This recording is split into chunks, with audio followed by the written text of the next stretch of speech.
बिस्मिल्लाहिर्रहमानिर्रहीम। अस्सलामुअलैकुम दोस्तों, क्या हाल चाल हैं। मैं उम्मीद करता हूं कि मेरे तमाम दोस्त खैरियत से होंगे। और मोहम्मद अली भाई एक लेके आए हैं बछड़ा, बड़ा प्यारा माशाल्लाह पला हुआ बछड़ा है, खूबसूरत बुल। खीरा है, अभी मुंह से अभी खीरा है। कोई दोस्त ख़रीदना चाहे तो मोहम्मद अली भाई के साथ रब्ता करे। महंगा बुल है। उन्होंने कहा है कि जिसने भी लेना है वो मेरे डेरे पे आए। तो इसका जो मीट वेट है वो भी उन्होंने काफ़ी बताया है। आप तोल के भी ले सकते हैं, मीट वेट आप तोल के भी ले सकते हैं।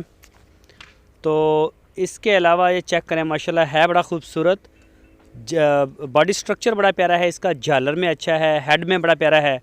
ये देखें जी खीरा।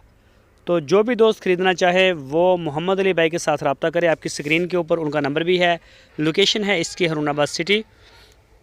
तो जो भी दोस्त चोलस्तानी ब्रीड पसंद करते हैं या ब्रीडर की ज़रूरत है या कुर्बानी के लिए लेना चाहें तो वो लाजमी रब्ता करें, इंशाल्लाह आपको मिल जाएगा।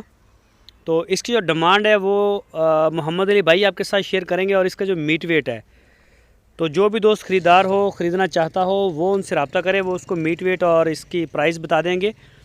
तो मीट वेट का जो जितना भी वो बताते हैं, आप उनसे बात करके वहाँ चले जाएँ, तोल के आप ले लें। तोल के हिसाब से वो आपको उसका जितना भी मीट वेट बोलेंगे वो आपको पूरा करवा के देंगे। तो मज़ीद किसी भी किस्म की इन्फॉर्मेशन के लिए आप उनके साथ रब्ता करें। इसके मज़ीद क्लोज़ फ़ोटो वीडियोज़ वगैरह आपको मिल जाएगी।